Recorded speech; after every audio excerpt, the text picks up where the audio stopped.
back to another show. Hurricane H here. Today we're live on the Fit and Fab channel as well as iHealth channel and iHealth Radio. And again, as always, special guests. Today we have a very, very unique guest in the aspect that she is a reality TV personality. She is a fitness person. She's a para athlete.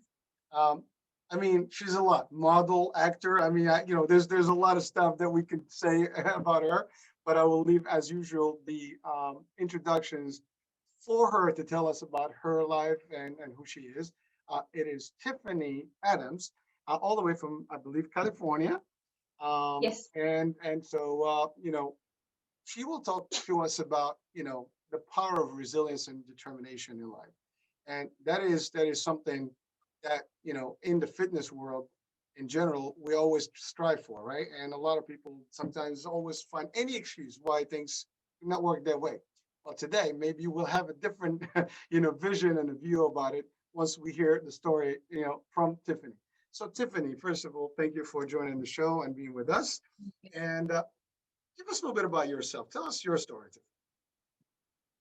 Well, I have many stories, right? I mean, I think we all have stories that we have on a tape loop, right? And we can, when you talk about resilience, right? I think we can have this tape loop of playing a victim or being a victor, right, of our circumstance or our reality. So, but I will go into the main story that most people love to hear or are very curious, inquiring minds love to know, why do I use a wheelchair? And that is from a drunk driver hitting me in a head-on vehicle collision. That it's been so many years now that it's crazy to think. I'm like, wow, I've been in this chair for 20 years now. But I am very fortunate to be a sole survivor. Sadly, three other people tragically had lost their lives at 130-mile-per-hour impact. And I was in the back seat of the car. And I did have a sober driver. It was just one of those things that you never think it can happen to you. And after the accident or the divine intervention, because I am very, very blessed to be alive. So I definitely, I feel grateful and honored to be able to be here today to share the story of what has happened in my past.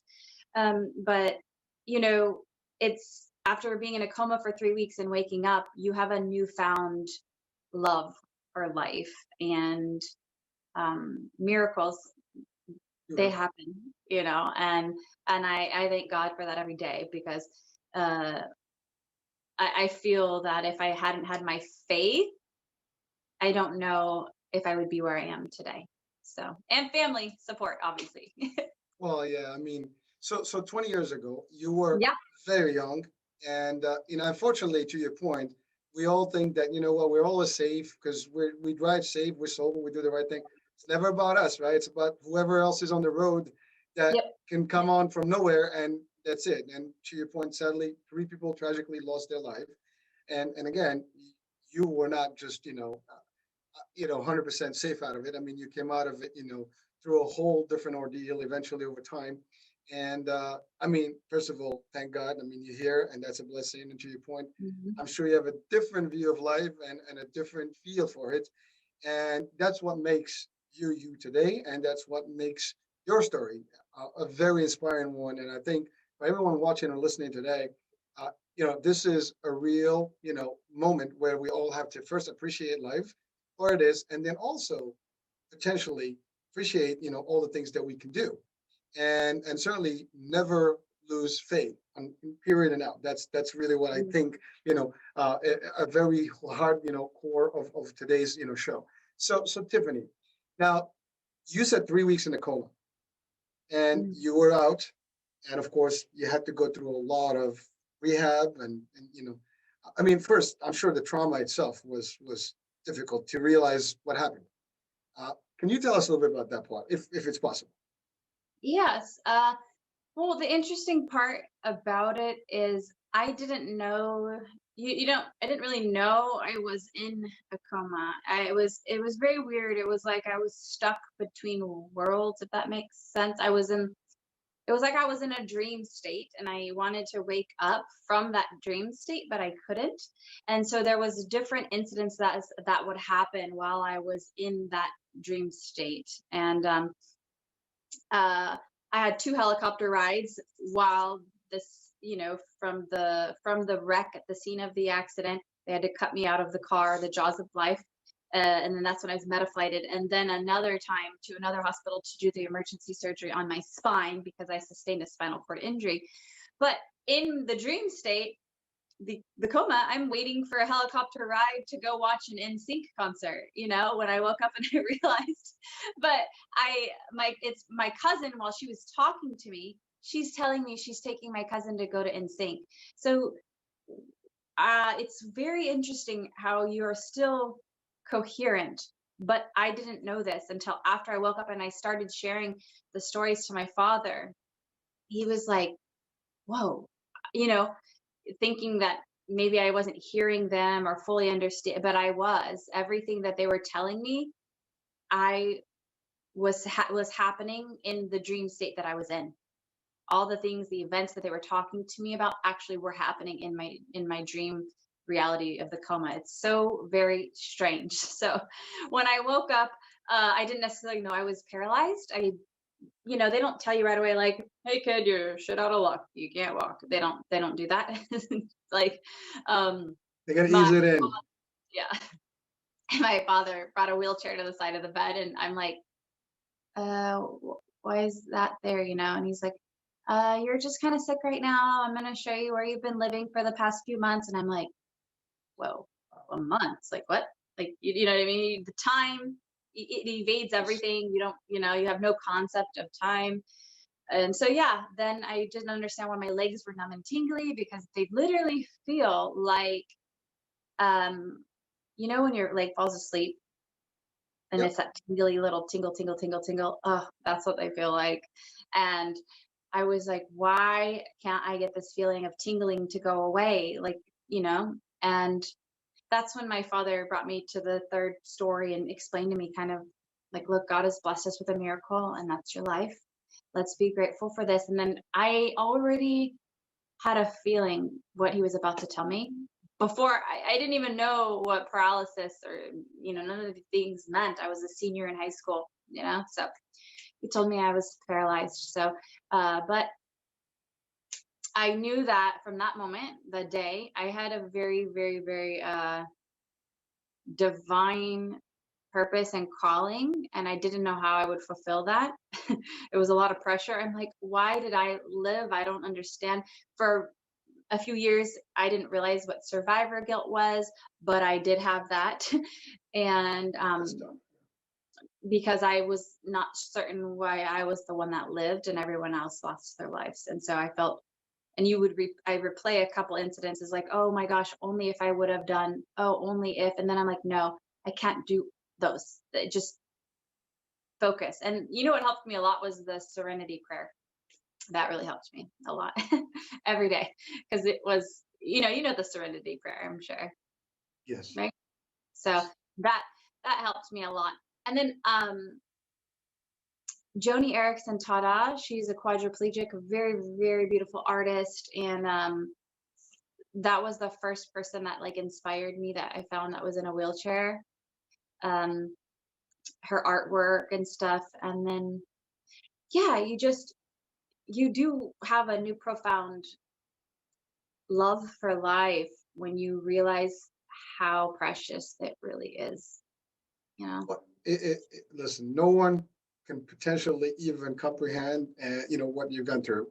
And it's when you're talking about your dad. I mean, I have a daughter, and she's in high school, so I can just imagine your dad at the time, going through this, with you, and has to first of all to accept it, and also to support you. And I'm sure that's not easy because I mean, when something happens to your kids is a tough thing. So I mean, I have to give him kudos, and to you, of course, for just, being strong, and he is being strong. I guess the whole family was there for you, Yeah. and that is a big deal. I mean, there's nothing. The power of prayer is important. Again, these are all things, and you've taken the right, approach about it. Like, look at somebody to look up to, and you found someone that really inspired you as well. And today, we want you to be that inspiring person to a lot of our folks, and whether they have a problem or not. I think, the power of will, the power of, perseverance, the resilience, all that stuff is a key message that we want to share with folks. And also from this platform, I mean, somebody did something wrong by going crazy, driving 130 miles an hour recklessly, and three lives were lost, and a fourth one had to be, adjusted over life. It is not something that is acceptable. And for folks that are watching and listening, please be careful out there. Sometimes not about you, it's about other people's life and so on and so forth. So be careful. Don't go crazy. It's not worth it. Again, I just wanted to share that, for a moment there, because, it's pretty close to heart, knowing, I can see, I can just put myself, in the shoes of your dad and the family and my daughter. It is tough. So again, I am so impressed and so inspired here. It's like speechless here. So now that was at high school. Yes, I You should specify it was 130-mile-per-hour impact. So we okay? were going 60. The woman that was drunk, she was drunk driving, and that lady, she was drunk driving and was passing over the double yellow lines. And so when she passed the second semi, that's when it was a head on. And then the impact, the license plates were Right. melted together. So that's how that happened. But yeah, drinking and driving, not a good idea. Yep. Definitely don't drink and drive. Never, never, never. Take an Uber or Lyft, whatever. So it's crazy. So yes, so that was high school, and it's crazy because in high school there's a lot of those, especially in the senior year. There's a lot of signs all over the place. Now this is not you guys. Somebody totally off just came through, and it happened. So again, no matter how you can pretend that life is just gonna go by, things can happen. So be careful. Yes. Yeah. Well, listen, you have a smile and you're doing great. So let me ask you a question. You went through the next phase of life, adjusting. So I'm sure that took a while. How long was really the adjustment time? Well, that's interesting because I guess even in the hospital, I started to go back to my I'm very strong-willed, as you'd say. I'm very independent. I'm very I even I snuck out of the hospital at one point because I had these really big, bulky wheelchair. And one time they let me borrow a really nice wheelchair that actually fit me, and it was cherry red. And I'm like, yeah, this one I'll go out in. I didn't want to go out because they had me in this. I was like, I'm not going on the outing. I'm okay. But then I had borrowed. They let me borrow the red one for physical therapy. So I told my aunt. I said, Auntie Chris, they said that we can go to the mall today. And my aunt's like, oh, honey, this is so okay. Let's go. Mind you, I have no idea how to take a wheelchair apart, nothing. I told my aunt, meet me in the front of the hospital, okay? She's like, okay, honey. So she brings her old Cadillac in the front of the hospital in San Jose. And then I don't even know how to get in this car.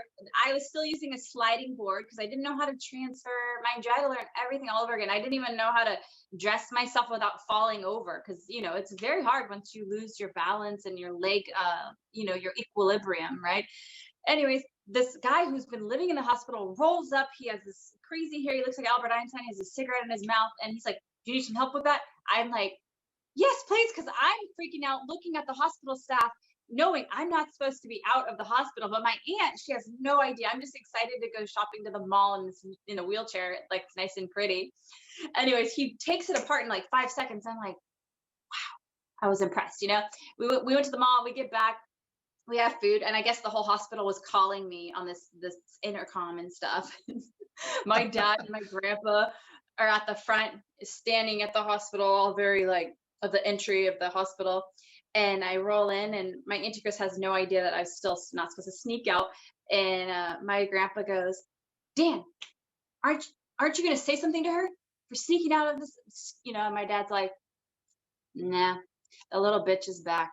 It was a very proud moment because he's like, he knows I've always been, and for him, it makes me almost like want to get choked up because for him, it was like, she's going to be okay.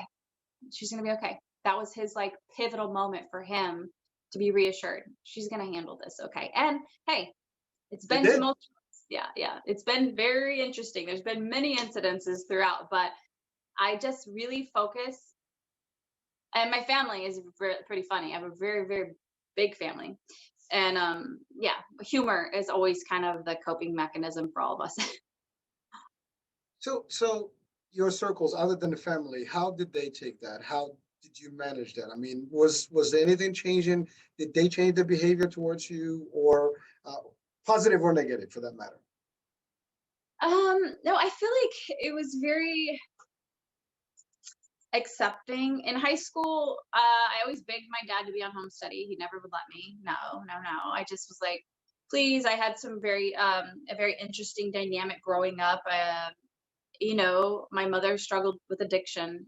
So with my mother struggling with addiction and things like that, it was a divorced family. I just didn't want to go to school. I wanted to be doing home study, but my dad's like, no.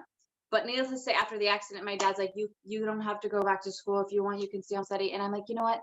The least I can do for my dad, is graduate like he wanted me at the high school. So they projected I wouldn't be out of the hospital as soon as I did. I'm very fortunate. I got out months and months earlier than expected. I went back to school. I got out December 21st. Mind you, okay, listen. So October 15th, the wreck happened. 3 weeks in a coma. I wake up. I'm like, what's going on? No. First question, when can I leave this place? They're like, what? I had a feeding tube, everything. They're like, you can't leave yet. I said, okay, can you keep me here legally? And my dad's like, relax, just, I'm like, okay, I'm gonna embrace this process. But like I said, October 15th, 3 weeks in a coma, November wake up, December 21st, I gotta leave after having 30 hours of surgery on my body. I go, I start school again. I graduate with my class. That summer I get my driver's license. I start college, and I'm holding down a job and going to school full time. So that was how I coped. Okay.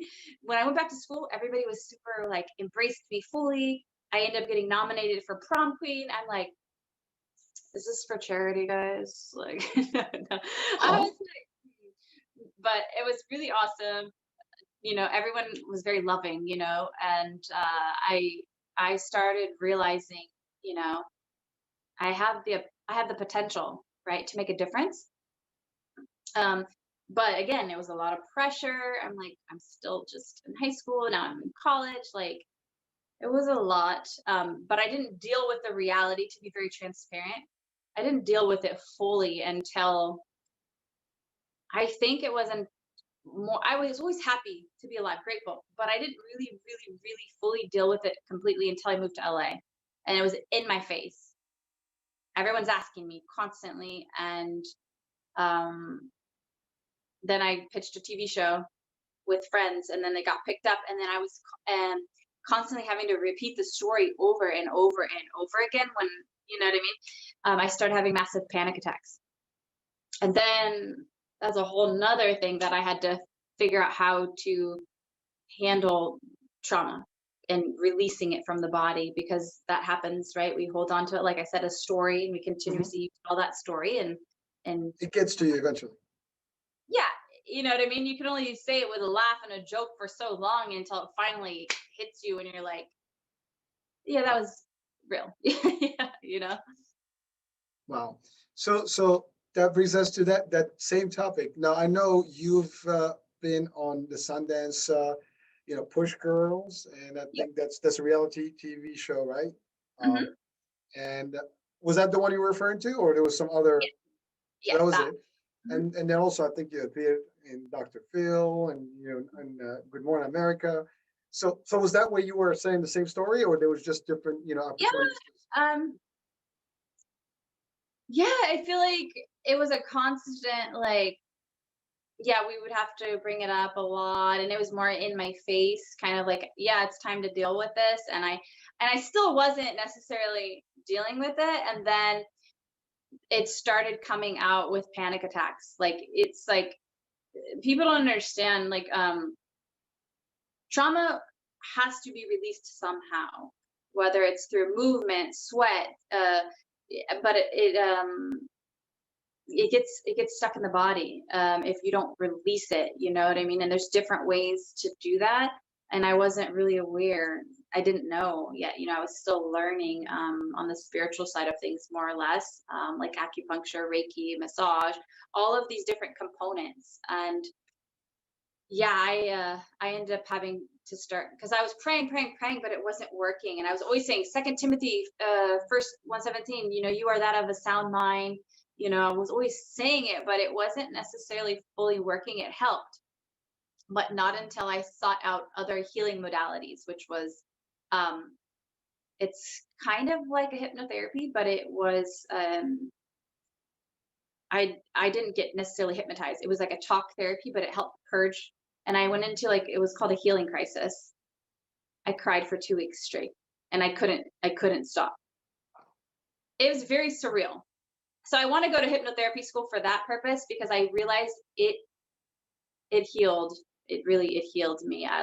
But I am not kidding when I say this. I cried for 2 weeks straight. I couldn't be alone. I was shaking, I was shivering, and I really believe it's because I didn't deal with the trauma, even from some incidents that happened in childhood. I think it was all just after I did that, no panic attack ever. I mean, maybe I had one a few years ago, but yeah, I mean, and Yeah, I was having them a lot. yeah. I mean, I had a show recently with a doctor, psychologist, and we talked about the power of trauma, in the youth, and then what happens later on.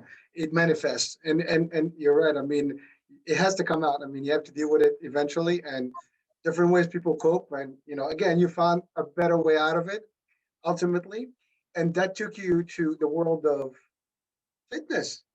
Yes. Oh my gosh. Yeah. So today we're on the Fit and Fab channel, and so you are Fit and Fab, and and the question is, how do you? I mean, I've seen pictures, I've seen stuff about you, like you're really at the gym, really pushing in and doing, all the stuff that some people may not even do, even if you push them there.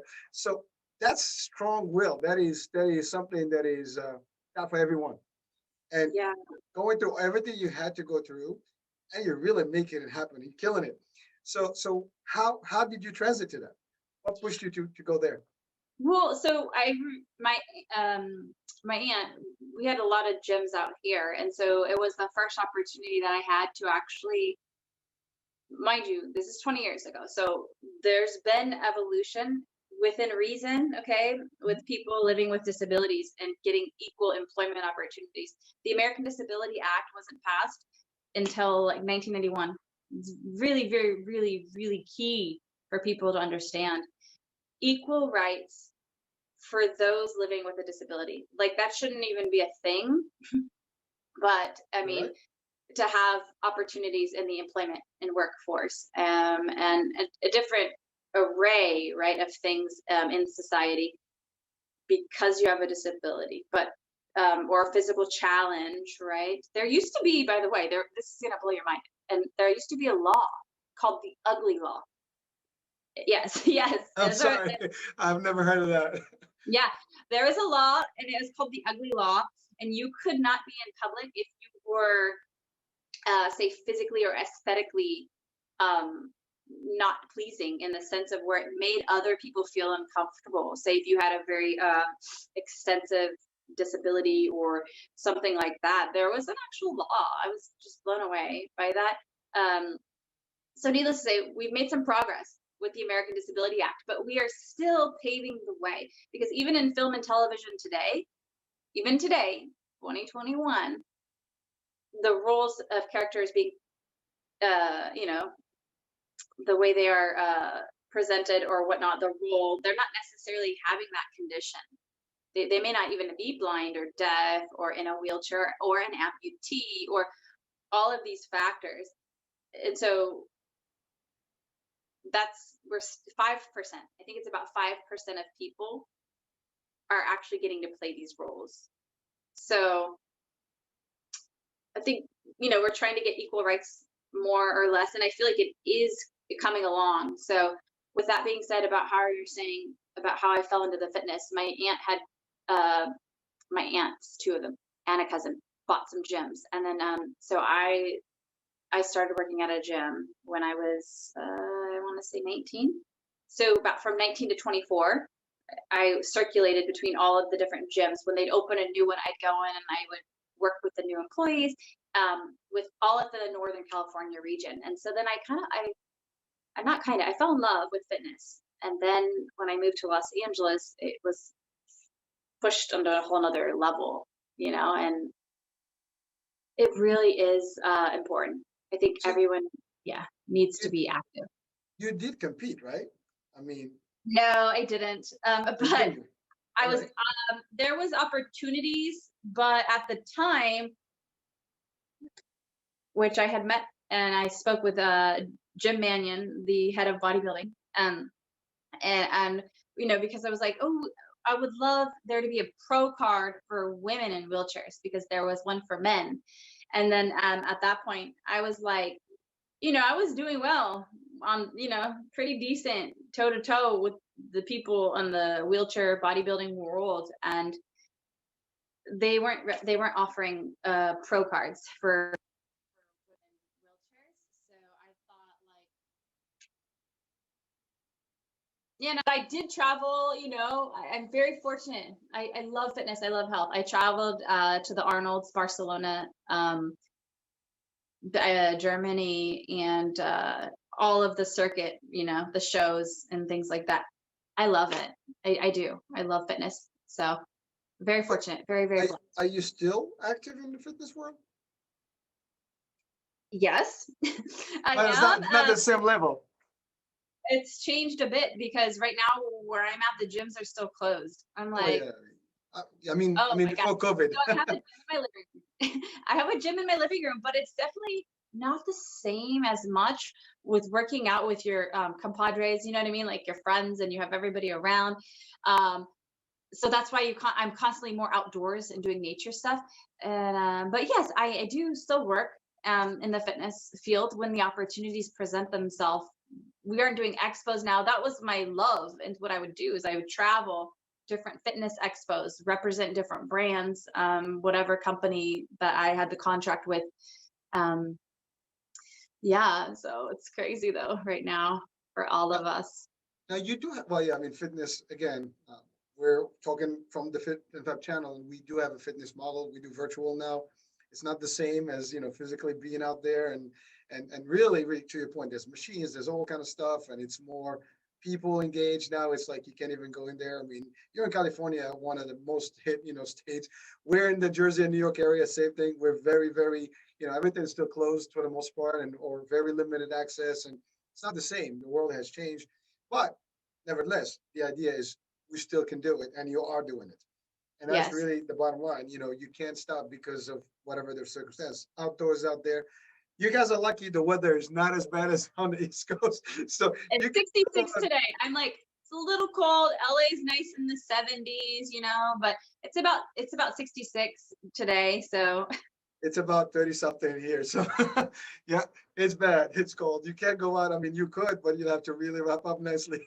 I can't. As much as everyone's talking this about California, I'm like, bruh, we got 5 climates. Okay. That's why it's one of the most expensive states, because I can go to the ocean, the mountains, and the desert all in one day. Like, You if I could. really wanted to. I've been to LA. You're right. It's right there. It's all there.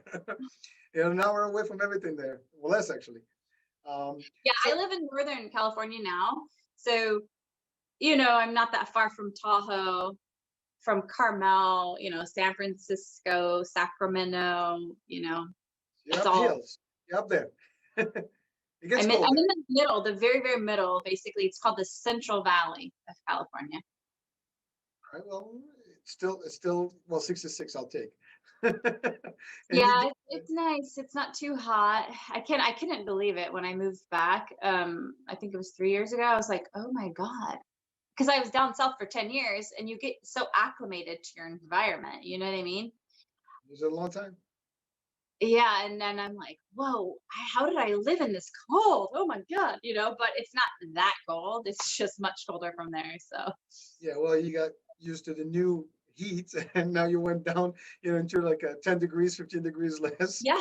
in Yeah. average. So, yeah, no, it's, listen, climate, but you adjust. Everybody, humans can adjust to anything, but as long as we're willing to. And that's really the bottom line. It's really the willness, the will, the power that drives us, right? So you did, I did read about modeling. I believe you did some of that. And but you do have a companies. You do something today. You have your own site and you help people. Let's talk about that. I do help a variety of people depending. So I have a gift that was actually it was realized after the wreck, more or less. Even though my mom would tell me when I was little, "You're a very powerful little girl. You'll realize when you get older." I had no idea what she's talking. I'm like, my mom's nuts. And but then now I see, like, I have dreams of things before it happens. When I talk to certain people, I have this ability to uh just get information sometimes when I'm talking, you know what I mean? And it's usually it's directly to help them with their healing process and whatever it might be. If it's a loved one that's passed away, sometimes that comes through. um, and I had to learn just to embrace that and accept it instead of looking as it like, oh my gosh, like that's evil, because I was told from some people that, oh, you need to watch out for that, that's not from God. But I know for a fact that it's a very, very, very, very beautiful gift because of the people I've helped along my path, that they wanted a message from someone that they haven't talked to since they passed, 8 years ago or however long. And I don't know how I know these things. I don't, but I just say, like, God, if it's the message to help them in their healing, allow it to come through. Um, yeah, so that's one of the things they do. Sometimes it's just fitness, if that's all they want. Then we do like a fitness training session. I have that on my website as well. And I do also sales and education. That's another side that I do, and the retail beauty and skincare. Oh, nice. You got a little bit of everything, and that's really, it keeps you motivated, keeps you going, and Yeah. that's beautiful. Well, again, this is the ideal condition here. You have all these things, and there are people that don't do one thing of what you're doing. And it's amazing that you have the will and the ability and the fun part about it, and you're doing it with pleasure and you're enjoying it. And there are people that will sometimes struggle with one thing and they may not be willing to do more.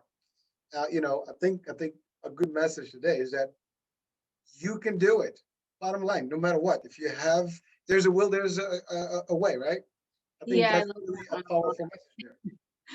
Especially if there's two wheels, there's definitely a way, or four, because the chair. So Well, um, I like to say this.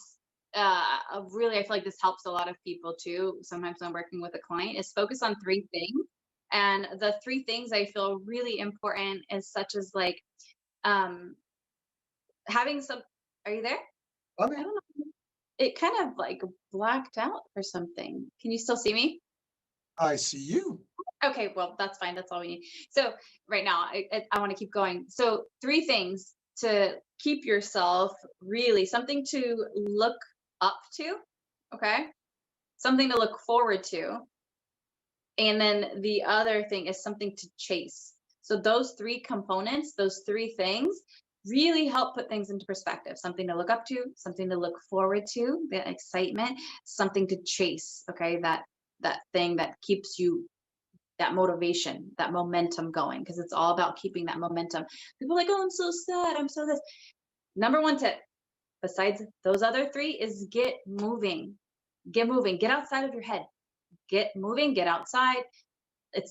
Even if you don't feel like it, it's okay to honor that occasionally, but you have to get moving. Movement, emotion creates energy, like getting things flowing. So Wow. So Tiffany, I know you can't see me. I got to figure that something's happening here. My feed is not, taking the No, video. it's I'm getting messages and messages, and I don't think I can turn on airplane mode, so that's why I was just am pushing. That's what happened. But No, no worries. So just a message to the people that are listening to or looking at us or watching this particular show. What would you say to people today? And which you probably stated many times over. I feel, as my great uncle would say, just have fun. Literally, just have fun in whatever you're doing. Even those things that you feel like you don't want to do. The whole fake it till you make it. Smile and know that you have the opportunity to enhance someone else's day.